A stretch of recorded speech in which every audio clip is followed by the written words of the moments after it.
Wyatt Calloway counted the boots lined up by the bunkhouse door and knew something was wrong before the foreman even opened his mouth. 3 pairs belonged to men who'd ridden out at dawn. His own pair stood apart, caked with yesterday's dust, and beside them, small, scuffed, heartbreakingly tiny, sat the boots of his daughter Rosie. She'd tugged them off herself when they came in from the yard, proud as anything, because she was learning to do things on her own. She was 4 years old, and she was all he had left in the world. Wyatt looked at those little boots and felt the familiar tightening across his chest, the one that never quite went away since Clara died 18 months ago on a cold February morning, that still visited him in dreams. He straightened his hat, drew a breath, and turned to face whatever was coming. Foreman Dale Pruitt was a compact man with a jaw like a fence post and opinions delivered at the same volume whether you were 2 feet away or across a field. He planted himself in the bunkhouse doorway and hooked both thumbs in his belt. "Calloway, walk with me."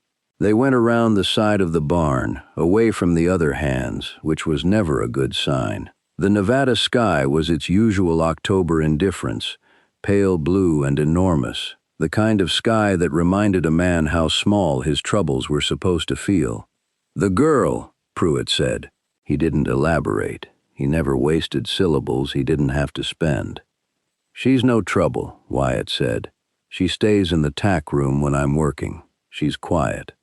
She climbed up on the fence rail yesterday and startled the new mares. She didn't touch them. She was looking." Pruitt squinted. "A working ranch isn't a nursery, Calloway. You know what this place is. Mr. Aldridge runs a tight operation. I can't have a man distracted by a child every time he ought to be watching livestock." Wyatt kept his voice level. "I watch my livestock. You watch her." Pruitt turned and looked him square on. "I'm letting you go. Week's wages, fair and square. You can be off the property by sundown."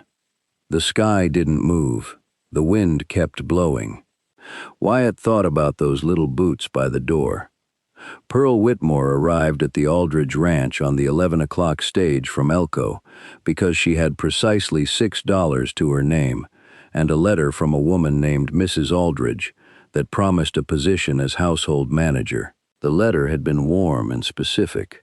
A large ranch house, a recently widowed owner who needed someone capable, and a wage that would let Pearl save enough by spring to open the small millinery shop she'd been planning since her own quiet life in Sacramento fell apart 3 years ago when the man she'd agreed to marry turned out to be already married to someone else. Pearl was 31, self-possessed, and had long since traded romantic notions for practical ones. She stepped off the stage with a carpet bag, a hat box, and the expression of a woman who intended to make the best of whatever she found. What she found, first, was a child sitting on a fence post outside the stage relay station. The girl was small, maybe 4, with brown braids coming loose from their ties and a smear of dust on one cheek. She sat with her feet dangling and watched Pearl with an unnerving directness that reminded Pearl of cats and old women who'd earned the right to stare. "Hello," Pearl said. "Hello," the girl said. "My papa got fired." Pearl glanced around. A tall man stood some yards off with his back turned, speaking quietly and with evident tension to the station keeper. He had wide shoulders and the kind of stillness that came from holding something difficult inside for a long time. "I'm sorry to hear that," Pearl said to the girl. "What's your name?" "Rosie Calloway. I'm 4. She held up 4 fingers to confirm it. "I'm Pearl. I'm going to the Aldridge Ranch." Rosie's eyes went wide. "That's where we were. Papa worked there, but Mr. Pruitt said I was a distraction and fired him." She considered this with the philosophical gravity of a 4-year-old. "I don't think I'm a distraction. I'm quite small."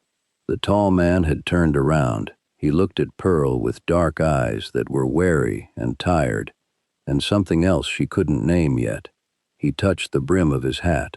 "Sorry for her, ma'am. She'll talk to anyone." "I don't mind," Pearl said honestly. "I'm Pearl Whitmore. I have a position at the Aldridge Ranch. Did you work there?" "Wyatt Calloway." He said it plainly, no apology in it. "Until this morning." The stage driver was already climbing back to his seat. Pearl looked at the man and the child and then back at the road that led toward the Aldridge property, which she could see in the middle distance. A prosperous spread of buildings and good fencing. She made a fast calculation of the kind she'd become expert at. "There's room on the stage for 2 more. Mr. Calloway, I don't know the situation between you and the ranch, but the Aldridge name on my letter is a woman's handwriting, which means it may not be entirely Mr. Pruitt's decision who works there." Wyatt was quiet for a moment. Rosie looked up at him with absolute confidence that he would sort it out. That look, Pearl would later think, told her more about a man than anything he could have said. "I won't go back begging," he said. "I didn't suggest begging," Pearl said. "I suggested coming with me." The stage rolled them all to the ranch gate in a silence that wasn't quite comfortable and wasn't quite unfriendly. Rosie sat between them and fell asleep against Wyatt's arm before they'd gone a mile, because children have the gift of trusting that things will be resolved by the time they wake up. Margaret Aldridge was 58 years old, small-framed, white-haired, and had been running a cattle operation in Elko County for 31 years, first beside her husband Thomas, and then, for the past 4, alone. She had hired Dale Pruitt because he was efficient, and she had kept him because efficiency was hard to find. She had not, until she stepped off her porch to greet the incoming stage and saw Wyatt Calloway standing behind Pearl Whitmore with a sleeping child in his arms, understood exactly how far Pruitt's efficiency had stretched in directions she hadn't sanctioned. "Mr. Calloway," she said. "Mrs. Aldridge." He stood straight, even with Rosie's weight against his shoulder. "Dale told me he let you go." "Yes, ma'am. He told me it was performance." "I expect he told you what he needed to tell you," Wyatt said. There was no bitterness in it, just a quiet statement of how things worked. Margaret looked at the child, then at the man holding her, and then at Pearl Whitmore, who stood a few feet to the side watching all of this, with clear, steady eyes. "Miss Whitmore," Margaret said, "how do you come to arrive with this man?" "We met at the relay station," Pearl said. "He'd been dismissed. I thought it worth your knowing, since the dismissal seems to have been on account of his daughter, and the letter you sent me mentioned a household in need of good management. A child doesn't complicate good management, Mrs. Aldridge. I've kept house with far more difficult things than a 4-year-old. Margaret Aldridge did something then that surprised them both. She smiled. It was a small smile, the practiced kind of a woman who'd learned to keep her reactions measured in front of ranch hands, but it reached her eyes. "Come inside," she said. "Both of you, all 3 of you." Pruitt was summoned, and the conversation between him and Margaret was conducted behind the closed door of the ranch office. Pearl and Wyatt sat in the front room with Rosie awake now and investigating a jar of dried beans on the kitchen shelf, as if it were a great discovery. The sounds that came through the door were not raised voices exactly, but they had edges. When Margaret emerged, her expression was composed. "Mr. Calloway," she said, "you'll have your position back, and you'll have the use of the small Foreman's cottage at the north end of the property, which has been empty since Bill Harmon retired. It has 2 rooms. Your daughter can be with you in the evenings and on Sundays, and I will speak to the other hands myself about the matter of distractions." She paused. "Miss Whitmore, your position stands as written. I could use a steady hand in this house, and I believe I've found one." Wyatt said, "Mrs. Aldridge, I don't need charity." "I know you don't," she said. "That's why I'm offering you wages and a roof, not charity." Rosie had been listening. She crossed the room in her stocking feet, stood in front of Margaret Aldridge, and said with absolute seriousness, "Mrs. Aldridge, my papa is very good at his work. He can fix almost anything. He fixed our wagon wheel with just a piece of wire once." Margaret looked down at her. "Did he?" "Yes," Rosie nodded. "And he makes good oatmeal." "High praise," Margaret said, and the smile came back, less guarded this time. Pearl caught Wyatt's eye across the room. He was not a man who showed much on his face, but just for a moment something shifted there. Relief, she thought, or perhaps the first loosening of a knot that had been pulled too tight for too long. The cottage at the north end of the Aldridge property was small and honest, 2 rooms divided by a plank wall, with a south-facing window that caught the afternoon light and a fireplace that drew clean. Wyatt carried their things in from the wagon in 2 trips. Rosie walked every inch of both rooms with the serious attention of a property inspector, then declared the sleeping room acceptable because it had a hook on the wall at exactly her height, and she could hang her own coat on it. Wyatt fixed the loose hinge on the front door that afternoon with the small tool roll he kept in his saddlebag because he kept it everywhere. He was that kind of man. Pearl came by at 6 o'clock with a covered pot of stew she'd made in the main house kitchen. Mrs. Aldridge had encouraged it, and set it on the table without ceremony. "I made enough for 3, she said, "but I can leave it if you'd rather eat alone." Wyatt looked at the pot, then at her. "Stay," he said. "Rosie likes company." It was not quite the warmest invitation Pearl had ever received, but she'd been a practical woman long enough to know that actions said more than words, and the bowl he set out for her was the only good ceramic one in the cupboard.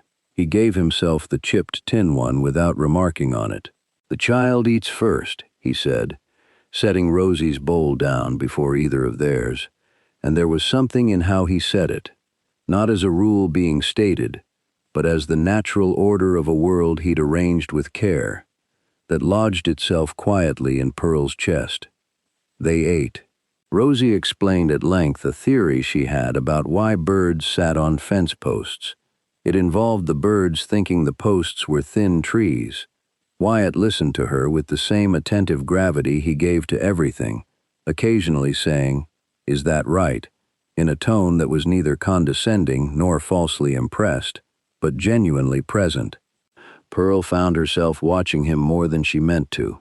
After the dishes, Pearl sat by the fire a little while longer than she'd intended, because the warmth was good, and Rosie had fallen asleep on a folded quilt with her mouth open, in the boneless way of small children utterly at peace. Wyatt stoked the fire and then sat in the single chair by the window. There was only the one chair. "I can bring another from the main house," Pearl said, nodding at the empty space beside the fireplace.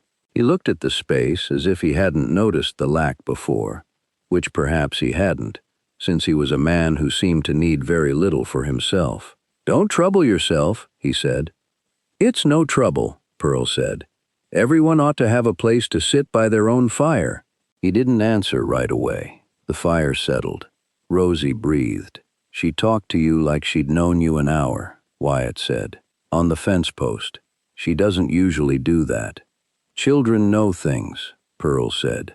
"What do they know?" Pearl considered it honestly. "Who's safe?" she said. He was quiet after that, but it was a different kind of quiet than before. Less defended, she thought, like a door not quite shut. November came to Elko County the way it always did, without apology, with wind from the north that leaned on everything it touched. The Aldridge Ranch settled into its winter patterns, which Pearl learned quickly because she was good at learning. The woodpile that needed constant attention, the water that froze in the pump by midnight and had to be thawed each morning, the weekly trip to Elko for supplies that she organized with a list and a budget that made Mrs. Aldridge say once, with quiet satisfaction, "Thomas would have liked you." Pearl accepted the compliment and kept moving. Dale Pruitt was still on the property. Margaret had not dismissed him, for reasons Pearl came to understand were practical rather than sentimental. He knew the cattle operation, the suppliers, the seasonal rhythms better than anyone she could replace him with on short notice. He kept a cold distance from Wyatt that was professional enough in its surface behavior that Margaret could not take direct action on it.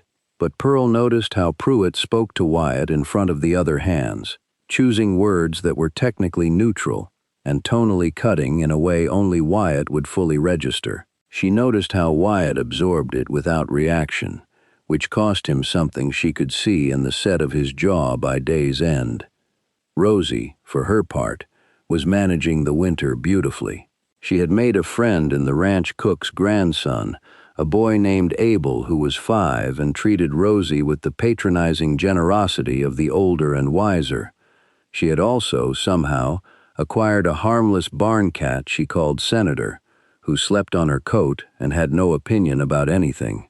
On a Tuesday in the 3rd week of November, Pruitt told 2 of the junior hands, within Pearl's hearing, that Wyatt Calloway was a charity case, kept on by a soft-hearted widow who didn't understand that a man with a millstone around his neck was worth half what a free man was worth. Pearl was at the store counter taking inventory. She set down her pencil. "Mr. Pruitt," she said, in the tone she used when she meant exactly what she was saying, "a man who tends his work and his child, both, is worth more than a man who tends only himself. And a woman who runs this ranch for 31 years understands its value considerably better than the person she hired to manage the cattle." She picked up her pencil. "I'll need those supply numbers by Thursday." Pruitt's face went through several arrangements and settled on the one that acknowledged he had no good answer. He left the storeroom. Pearl wrote down a number in her ledger and steadied her hand, because her heart was going faster than she liked. Wyatt appeared in the doorway 20 minutes later. He'd been in the barn and didn't know what had happened, but he could read a room. He looked at Pearl's expression and the particular way she was holding her pencil. "What's wrong?" "Nothing now," she said. He studied her the way he studied fence lines, systematically, looking for where the strain showed. Pearl. It was the first time he'd used her name without the miss in front of it. She noticed it the way you notice a door opening. She told him what Pruitt had said. She told him what she'd answered. She kept her voice even. When she finished, Wyatt was quiet for a long moment, and then he said the thing she hadn't expected. "Thank you." "You don't have to thank me for the truth," Pearl said. "I'm not thanking you for the truth," he said. "I'm thanking you for the fact that you said it out loud."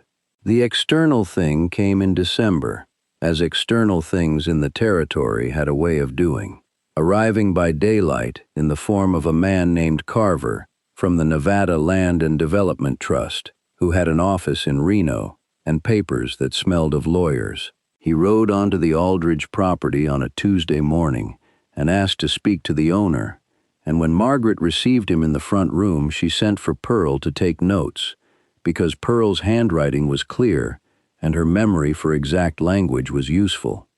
Carver was not overtly threatening. Men from land offices seldom were in those initial meetings.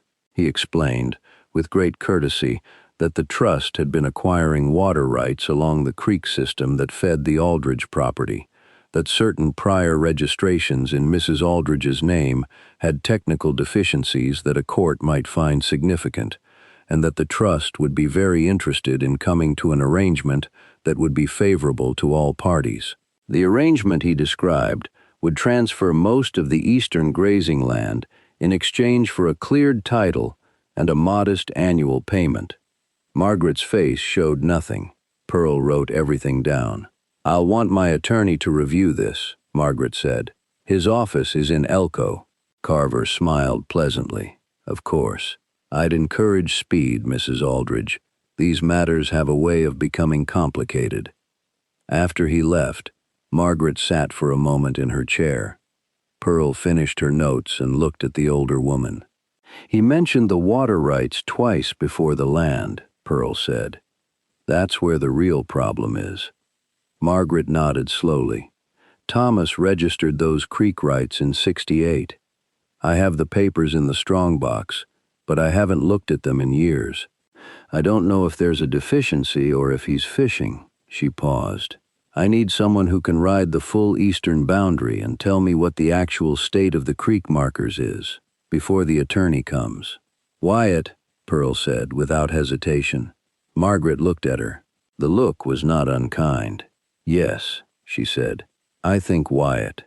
He rode the boundary in 2 days, came back with a hand-drawn map of the creek markers and notes in his careful block print. 2 markers had been moved. recently, within the last few months, judging by the disturbed ground. He'd replaced them at their original positions, which he knew because he'd ridden this land before, and had the kind of spatial memory that was its own form of literacy. He laid the map on the kitchen table that evening, and Pearl and Margaret bent over it together, while Rosie sat on the floor, feeding Senator pieces of biscuit she'd saved from supper in her pocket.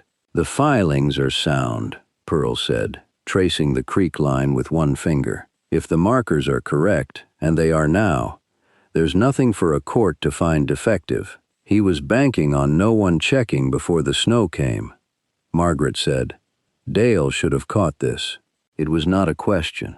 Pearl didn't answer that. But she and Margaret both understood what it meant, and what would need to be done in the spring, when the ground thawed and a permanent foreman's arrangement would have to be formally reconsidered. Wyatt stood back from the table. He was looking at the map, not at either of them.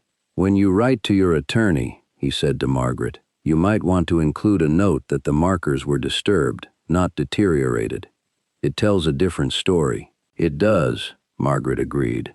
She looked at him directly. "You're a careful man, Mr. Calloway." "I try to be," he said. "I have reason to be." Rosie looked up from the floor. "Papa is also good at oatmeal," she offered, in case it was relevant.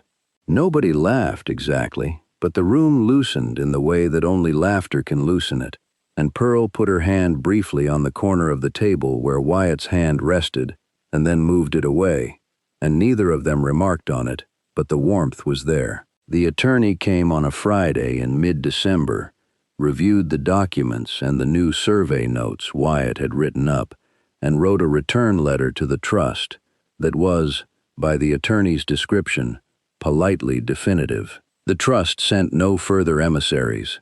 Carver's hat was not seen in Elko County again that winter. Pruitt tendered his resignation on the following Monday. He did it privately, to Margaret, and was gone before the week was out. Pearl heard about it from Mrs. Aldridge over morning coffee, delivered in the same measured tone Margaret used to report most things. "I've asked Wyatt to take on the foreman's responsibilities on a trial basis through the spring," Margaret said, "if it suits him." "Does it suit him?" Pearl asked. "I believe it will," Margaret said, and looked at Pearl with the mild, perceptive gaze of a woman who had watched people for 58 years. "The cottage is a foreman's cottage, after all. It ought to have a foreman in it." She paused. "And perhaps someone to share the keeping of it." Pearl set down her coffee cup. She was not a woman who blushed easily, but she felt warmth in her face. "Mrs. Aldridge, I'm old and I'm direct," Margaret said pleasantly. "Forgive me neither." Wyatt came to the main house porch that evening at dusk, which was earlier now that December had settled fully in, the sky going purple and cold over the ridge. Pearl was there with her coat on, watching the last of the light. He stood beside her for a moment without speaking, which was his way, and then he said, "Mrs. Aldridge told me about the cottage arrangement." "She told me the same," Pearl said. "I want to be clear," he said, in the deliberate manner of a man choosing words the way he chose tools, for fitness, not display. "I can't offer you much. A small house, a child who talks to strangers on fence posts, work that I take seriously, and a wage that's honest if not large." Pearl looked at him. "Those are things," she said. "Those are not nothing." "No," he said, "but they're not a grand life." "I don't want a grand life," Pearl said, and she meant it to the center of her. "I want a real one." Wyatt was quiet. The first star appeared over the ridge, the way it did in winter, sharp and early. Inside the cottage down the lane, Rosie was with the cook's wife, who was keeping her for the hour. The light was on in the cottage window, yellow and warm against the darkening outside. He said, "There's only the one chair by the fire." Pearl said, "I know. I offered to bring another." "I should have let you," he said. "You can let me now." He turned toward her, and whatever had been held carefully in check behind those dark, tired eyes was quieter now, less defended. He said, "I thought after Clara, I thought that part of things was done for me. that I'd used it up. You hadn't, Pearl said gently. No, he agreed. I hadn't. He didn't say anything else for a moment, and neither did she, because there are kinds of understandings that don't need to be dressed in more words. He reached out, and she put her hand in his, and they stood on the porch in the cold, with the star burning over the ridge, and it was not a dramatic moment, not the kind that announces itself. It was the kind that you only know the full weight of later, looking back, the moment when the bargain became something else entirely, the moment when two practical people stopped calculating what they could afford and began to reckon with what they actually wanted.